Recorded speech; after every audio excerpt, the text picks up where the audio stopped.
Hello everyone, I'm meteorologist Charlie Ironmonger. Thank you so much for joining me today for your 1 p.m. news and weather update from the First Alert Desk. Now we've got some great news out of Beaufort County, where Beaufort County Community College has accepted a $1 million anonymous donation. Huge stuff there. Now the Beaufort County Community College says that the BCCC Foundation got a $1 million anonymous endowment to create scholarships for second-year nursing students beginning next fall. Dr. David Loop, the president of the community college, said, quote, "This generous donation affirms the vital role of our nursing graduates in the community and ensures that financial challenges will not prevent dedicated students from completing their education," end quote. Now, the funds will help students pay for tuition, fees, and books, and will be awarded after federal and state aid, according to BCCC. Now, Serena Sullivan, the vice president of institutional advancement at the college, said, quote, "By investing in these students at a pivotal moment in their education, our donor is helping strengthen the healthcare workforce in our region for years to come," end quote. Now, the nursing program is one of the most in demand at Beaufort County Community College, and most recent graduates have a 95% pass rate and secure jobs in our region, according to the college. And now in other news, we again want to stick on the subject of education and putting again people into the workforce. And Lenoir County schools are highlighting a workforce or work-based learning program to help students do just that. Lenoir County Public Schools says about 10% of graduates enter the workforce out of high school. Many take career and technical education classes while in school that help them find a possible career path and get skills they need on the job. Now, Dr. Amy Jones, the school's district's high school education and CTE director, says students and employer participation in its work-based learning programs has tripled in the last few years. Jones says, quote, "While college is one path, many of our graduates are eager to enter the workforce and start building their future right away. It is our responsibility to honor those ambitions by preparing them with real-world skills, industry credentials, and hands-on experiences through strong career and technical education programs and work-based learning," end quote. Now, the school system says the class of 2025 from its 3 traditional high schools added new workers to workplaces in a variety of fields in Eastern Carolina. That includes welders, linemen, auto mechanics, and cooks.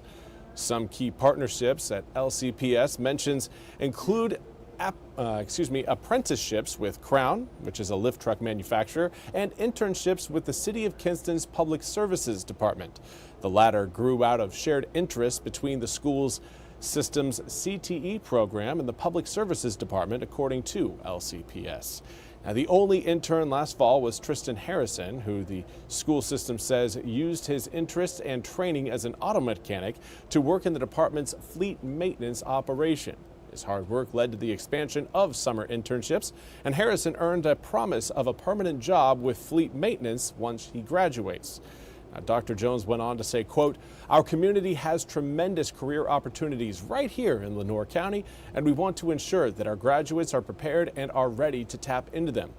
There is a growing awareness across our high schools that we must create opportunities for all students, especially those who want to go straight to work." And finally, I want to highlight your weather forecast. It's been a very sunny day today, and well, that sunshine coupled with a stronger southerly wind than what we've seen so far this week. In fact, throughout this week, we've been faced with a northeasterly wind, which has done a great job of keeping air temperatures a little bit lower than our seasonal averages, but also keeping the humidity below its seasonal norm. It's been a little bit more of a comfortable start to September. Meteorological fall actually started on Labor Day, September 1st. So if you're wondering, all right, well, where are we at season-wise? If you're asking a meteorologist, we're in fall right now, and the temperatures going to prove that. However, coming up later on this afternoon, we're going to be looking at a little bit more of a summer-esque forecast, and even more so for tomorrow and the day after tomorrow. Friday and Saturday going to be back into the low 90s.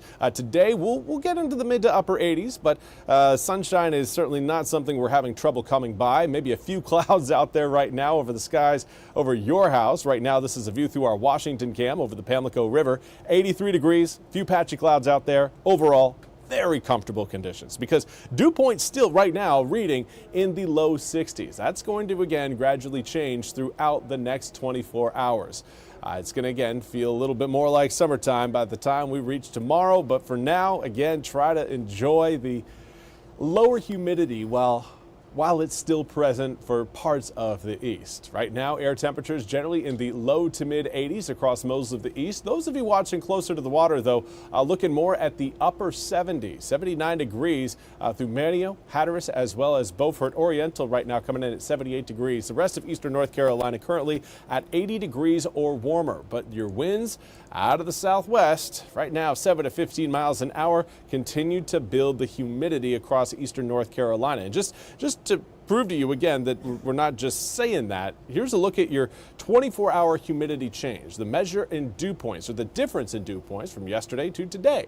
And just about all of eastern North Carolina, save for Cape Hatteras, is showing an increase in your dew points, an increase in humidity. That's going to, again, that increase in humidity will continue to increase. We'll see a bigger separation coming up later on this afternoon as these dew points are expected to reach back into the mid 60s coming up later on today. Right now, most of eastern North Carolina generally in the low 60s as far as your dew points go, but again, it can be variable, especially when you factor in the winds. So tomorrow, the humidity is going to be quite a bit higher throughout eastern North Carolina. For the rest of today, plan on the mid to upper 80s. And we will cool down once we get past sunset. 7 p.m., 81 degrees, 77 by 8, into the low 70s by 11. But you got to remember, the past few nights, by the time we've reached 11 o'clock, we've been in the upper 60s. That means we're going to be staying several degrees warmer coming up for tomorrow morning, and that is a sign that humidity is again rising. 65 degrees coming up for tomorrow morning, 81 by 11, 86 by noon, and then we are into the low 90s between 3, 4, and 5 p.m. Plentiful sunshine comes along with those rising air temperatures, but a cold front will eventually move its way across the east. It's not going to be that front you're seeing close by. That one's actually going to scoot its way a little bit further northward. It is that secondary one further back towards the west that will have our number coming up Saturday evening into Saturday night. A lot of those showers, again, could even extend into your Sunday morning.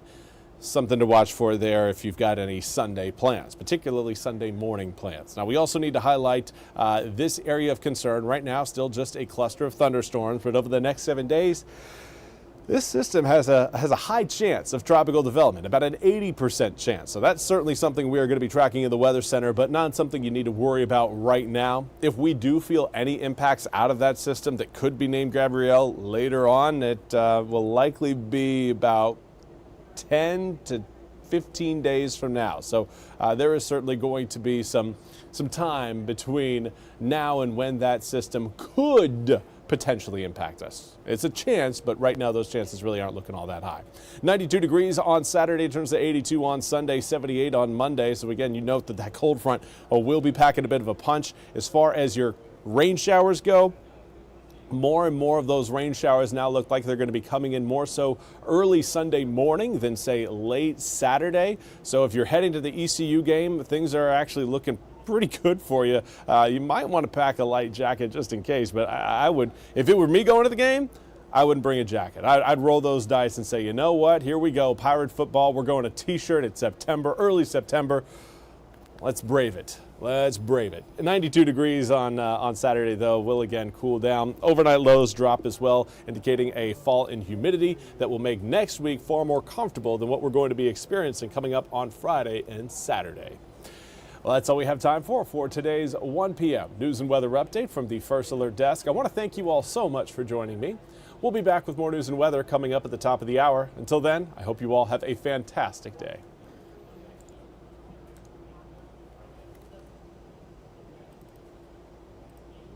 The This hour of the WITN First Alert Desk is sponsored by Supreme Choice.